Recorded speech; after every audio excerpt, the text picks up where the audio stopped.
Kumtör boyunca жаңы келишимге ылайык эки тараптын пайыздык үлүштөрү 50-50 болгон биргелешкен жаңы ишкана түзүлөт. Бул тууралуу өкмөт башчысы Жантөрө Сатыбалдиев бүгүн канадалык инвесторлор менен жетишилген сүйлөшүүлөрдүн соңку жыйынтыгы боюнча билдирди. Келишимде Кыргызстан эч кандай каржылык милдеттемелери жок 50% үлүшкө ээ болот. Өкмөт башчысы парламент соңку келишимди колдойт деп үмүт артат. Темага Нургүл Жумабекова токтолот.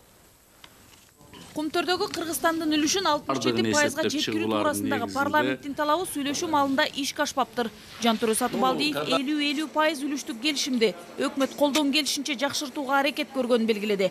Кумтөр боюнча соңку келишимге ылайык эки тараптын 50-50% үлүштөрү бар биргелешкен жаңы ишкана түзүлөт. Сентера тарап 50%-тен Кыргыз тарап ашып кетсе, анда биз сүйлөшүүлөрдү жүргүзбөйбүз дагы, сот процесстери менен эле сотко барып ошол жерде кандай сот кандай чечсе ошондой барабыз деген чечим айткандан кийин биз ошо 50-50%ды жакшыртуунун үстүндө иштедик. Жетишкен ийгиликтердин бири деп мен айта алам.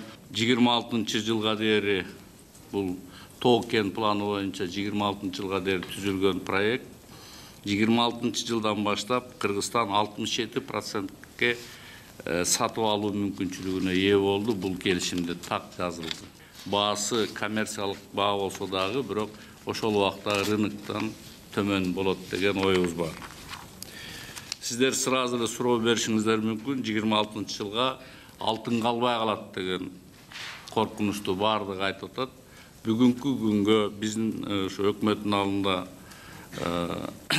мамлекеттик комиссия, геология комиссиясы иштеп, алардын запастарга коюу боюнча 1 январ 13-жылга Кумтөрдө бүгүн изилделген 710 тонна алтын бар экенин так айта алышты.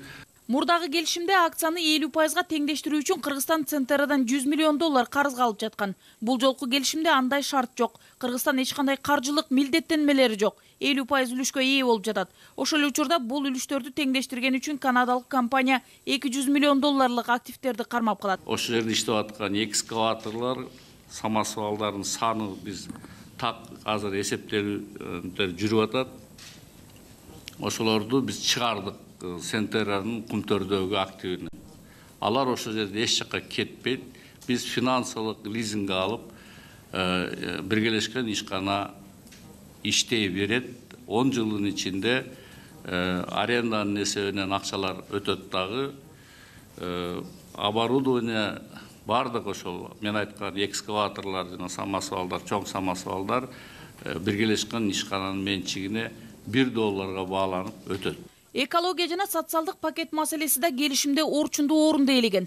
Гендеги учурда жаткан 72 тонналык калдык 2026-жылга чейин 130 тоннага чейин жетет деп болжолдонууда. Бул дагы $1 бааланып сатылып алынат да кайра иштетилет.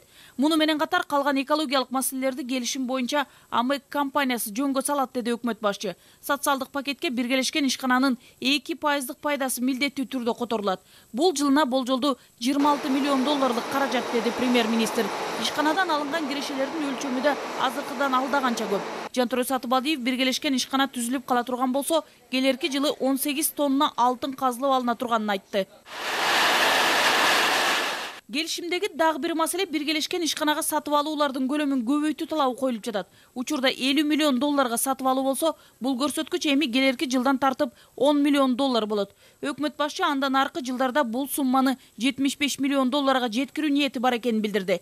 Ишкананын башкаруу кадрлары боюнча да толуктоолор киргизилди. Кыргызстан Центера сунуштаган башкаруучуну аныктайт жана ишканадагы башкаруу кызматтарына Кыргызстан тараптан да кадрлар бекитилет. Эң жогорку деңгээлдеги менеджерлердин 6 позициясынан 2-өсү гарантиялык түрдө Кыргызстандын жарандары болот.